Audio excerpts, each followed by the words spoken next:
प्रिय हिंदी मित्रों, नमस्कार। हाईटेक हिंदी परिवार में आपका स्वागत है। एक नए महत्वपूर्ण और ज़रूरी वीडियो के साथ आज हम पुनः उपस्थित हैं। आज के इस वीडियो में बात होगी कुछ अति महत्वपूर्ण प्रश्नों की, जो कि पाश्चात्य काव्यशास्त्र से संबंधित है। पाश्चात्य काव्यशास्त्र और पाश्चात्य काव्यशास्त्र से पूछे जाने वाले महत्वपूर्ण कथन आपके लिए हमेशा से समस्या का विषय बने रहे हैं। ऐसे में हमने कोशिश की है कि आज कुछ महत्वपूर्ण पाश्चात्य काव्यशास्त्रियों के जो कथन हैं और परीक्षा में पूछे जाते हैं, ऐसे कथनों को संकलित करके आप तक प्रस्तुत किया जाए। ये जो सारे कथन आपके समक्ष प्रस्तुत किए जा रहे हैं, एक बहुत महत्वपूर्ण पुस्तक है निर्मला जैन और कुसुम बाठिया की।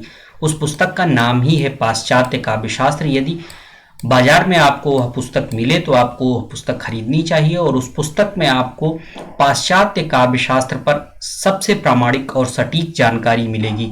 पाश्चात्य काव्यशास्त्र के महत्वपूर्ण काव्यशास्त्रियों के महत्वपूर्ण कथनों को लेकर आज हम उपस्थित हुए हैं। यह भाग 1 है।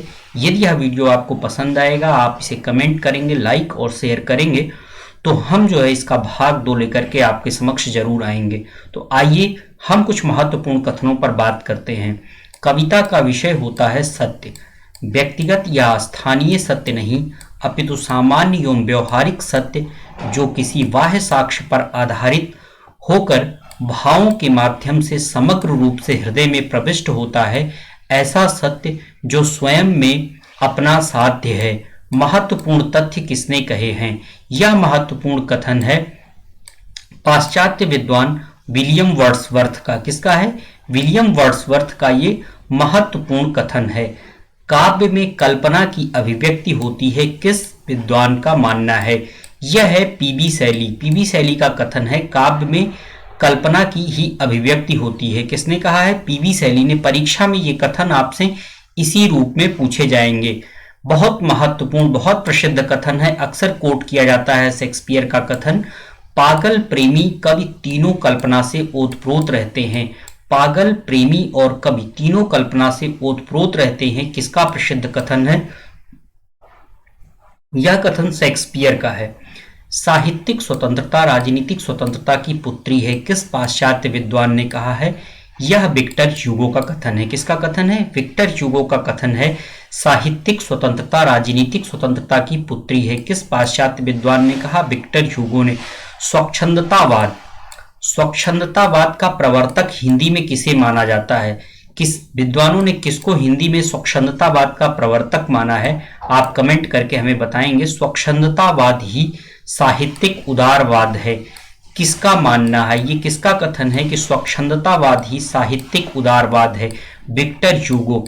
हम पाश्चात्य काव्यशास्त्र पर आपके लिए एक ऐसा वीडियो भी लाने वाले हैं जिसमें महत्वपूर्ण पाश्चात्य काव्यशास्त्रियों के महत्वपूर्ण ग्रंथों पर चर्चा की जाएगी। सहजानुभूति अभिव्यंजना की आंतरिक प्रक्रिया है। किसने उद्धृत किया है? ये बात किसने कही है? सहजानुभूति अभिव्यंजना की आंतरिक प्रक्रिया है। यह कहा है क्रोचे ने। किसने कहा है? क्रोचे ने कहा है। क्रोचे का जो है बहुत ज्यादा विरोध किया था। किसने? आचार्य रामचंद्र शुक्ल क्रोचे के विरोधी थे। उन्होंने अभिव्यंजनावाद को हिंदी में जो है वो विलायती उत्थान कहकर जो है उसका विरोध किया था। कविता ज्ञान का प्राण है, उसकी शुद्ध चैतन्य आत्मा है, वह रागादित्य अभिव्यक्ति है जो समस्त विज्ञान का आश्रय है। किसका मानना है? ये कथन किसका है? विलियम वर्ड्सवर्थ का है। आप इन कथनों को नोट करेंगे। यदि आप इनको नोट नहीं कर पाते हैं तो बार बार आप इस वीडियो को अगर सुनेंगे तो परीक्षा में ये कथन आपके कदापि गलत नहीं होंगे। सदकाव्य मानव मन की बलवती भावनाओं का सहज उच्छलन है। सदकाव्य मानव मन की बलवती भावनाओं का सहज उच्छलन है। किसका विचार है? ये वर्ड्सवर्थ का मानना है।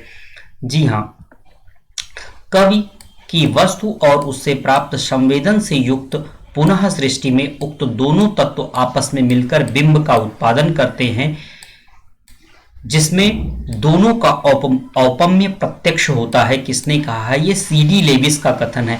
आप हमें कमेंट करके ये बताएंगे कि बिंबवाद का जनक किसे माना जाता है या बिंबवाद का प्रवर्तक पाश्चात्य काव्यशास्त्र में किसको माना जाता है। मिथक किसी विशिष्ट भाषिक संरचना में बाधा नहीं रहता है। एक ही मिथक की विभिन्न भाषिक अभिव्यक्तियां अभिव्यक्तियां हो सकती हैं, किसने कहा है? ये ग्राहम हफ का कथन है। किसका कथन है? ग्राहम हफ का कथन है। बिंब इंद्रिय गोचर पदार्थ की प्रामाणिक अभिव्यक्ति है। किसका मत है? बिंब इंद्रिय गोचर पदार्थ की प्रामाणिक अभिव्यक्ति है। किसका मत है? ये जोसेफ टी शिल्पी का मत है। किसका मत है? जोसेफ टी शिल्पी का मत है। बिंब अरूप भाव एवं विचार की पुनर्संरचना है, ऐसा मत किस पाश्चात्य विद्वान ने दिया है? यह वेले का कथन है। काव्य रचना की जगह ऊन काटना अधिक उपयोगी है। किस जर्मन, ये ऊन है, ये आप इसको ध्यान रखेंगे। काव्य रचना की जगह ऊन काटना अधिक उपयोगी है, किस जर्मन शिक्षाविद का कथन है? ये केम्पे कई जगह लिखा मिलता है और कई जगह कंपे लिखा मिलता है। गुलामी मृत्यु से भी भयावह है, किसका कथन है? ये प्लेटो का कथन है। पाश्चात्य दर्शन शास्त्री और महत्वपूर्ण विद्वान प्लेटो का कथन है कि गुलामी मृत्यु से भयावह है। जिस प्रकार रेचक औषधियों द्वारा मनोविकारों को बाहर निकालकर शरीर को शुद्ध करने की क्रिया विरेचन कहलाती है, उसी प्रकार काव्य द्वारा व्यक्ति की करुणा, त्रास आदि मनोविकारों का निष्कासन होकर मानव मन का परिष्कार होता है। विरेचन का महत्वपूर्ण सिद्धांत दिया था अरस्तु ने। तो ये कथन किसका है? ये कथन है अरस्तु का। बहुत महत्वपूर्ण कथन है। अरस्तु ने कई सारे काव्य सिद्धांत दिए हैं, आप हमें कमेंट करके बताएंगे उनके नाम। कई सारे काव्य सिद्धांत हैं, हम नहीं बता रहे हैं, आप कमेंट करके बताएंगे अरस्तु के महत्वपूर्ण काव्य सिद्धांत कौन कौन से हैं। कविता सभी प्रकार के ज्ञानों का प्रथम एवं अंतिम ज्ञान है, किस पाश्चात्य विद्वान का मत है? ये जो है विलियम वर्ड्सवर्थ का कथन है। किसका? नेचर लवर थे विलियम वर्ड्सवर्थ और उनका कथन है कविता सभी प्रकार के ज्ञानों का प्रथम एवं अंतिम ज्ञान है। किस पाश्चात्य विद्वान का मानना है? ये वर्ड्सवर्थ का कथन है। इनमें से अक्सर जो आपको कमेंट दिख रहे हैं वो परीक्षा में पूछे गए हैं और जो नहीं पूछे गए हैं उनके पूछे जाने की प्रबल संभावना है। कविता का ज्ञान कवि की व्यक्तिगत साधना की उपलब्धि है, किसका मत है? ये कथन है वर्ड्सवर्थ का। चित्रकार या किसी अन्य कलाकार की तरह कवि भी अनुकर्ता है, किसने कहा है? अरस्तु ने कहा है। अभी हमने आपको बताया था थोड़ी देर पहले कि अरस्तु ने बहुत महत्वपूर्ण काव्य सिद्धांत दिए हैं। अब ये देखिए अनुकर्ता लिखा है यानी अनुकरण का सिद्धांत। इसके पहले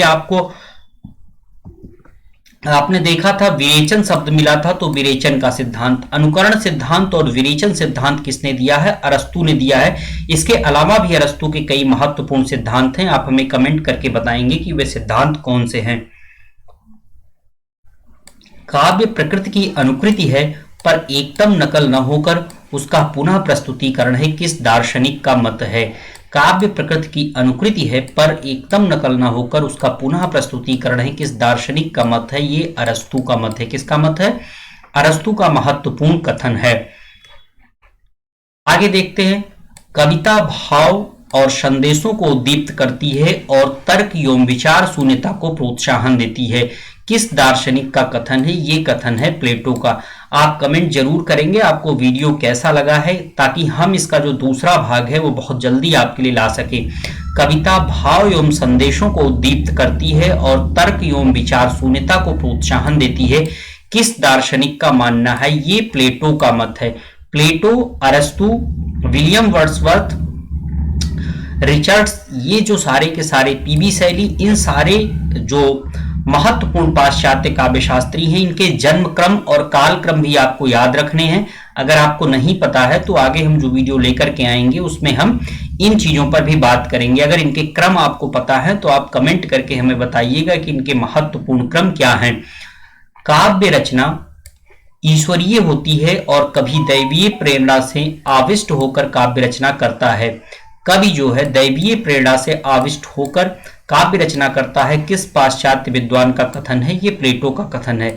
सभी रचनाओं में अवायवीय एकता होनी चाहिए, आंतरिक सामंजस्य के अभाव में कोई भी कलाकृति सुंदर नहीं हो सकती है, ये किसने माना है? ये माना है प्लेटो ने। प्लेटो के महत्वपूर्ण कथन, अरस्तु के महत्वपूर्ण कथन आपको ध्यान रखने हैं, परीक्षा में बहुत पूछे जाते हैं। इलियट के कथन, क्रोचे के कथन, वर्ड्सवर्थ के कथन, ये परीक्षा में बहुत पूछे जाते हैं। तो जो भाग 2 लेकर के हम आएंगे उसमें हम इलियट के, वर्ड्सवर्थ के, क्रोचे के और भी जो महत्वपूर्ण विद्वान हैं उनके जो महत्वपूर्ण कथन हैं उन पर हम बात करेंगे। तो ये रहा आज का महत्वपूर्ण वीडियो जो पाश्चात्य काव्य शास्त्र के महत्वपूर्ण काव्य शास्त्रियों के कथनों पर केंद्रित था। वीडियो आपको कैसा लगा आप कमेंट करके हमें जरूर बताइएगा। अपने मित्रों के बीच वीडियो को शेयर कीजिएगा। हाईटेक हिंदी के जो अन्य वीडियो चैनल पर पड़े हुए हैं आप उनको देख सकते हैं। परीक्षा से पहले वे विशेष लाभकारी सिद्ध होंगे। हिंदी विषय से संबंधित किसी भी प्रकार की समस्या, कोई प्रश्न, सुझाव या सहयोग हो तो आप हमें लिख सकते हैं, कमेंट कर सकते हैं। हम उनका समुचित उत्तर देने का प्रयास करेंगे। तब तक के लिए धन्यवाद।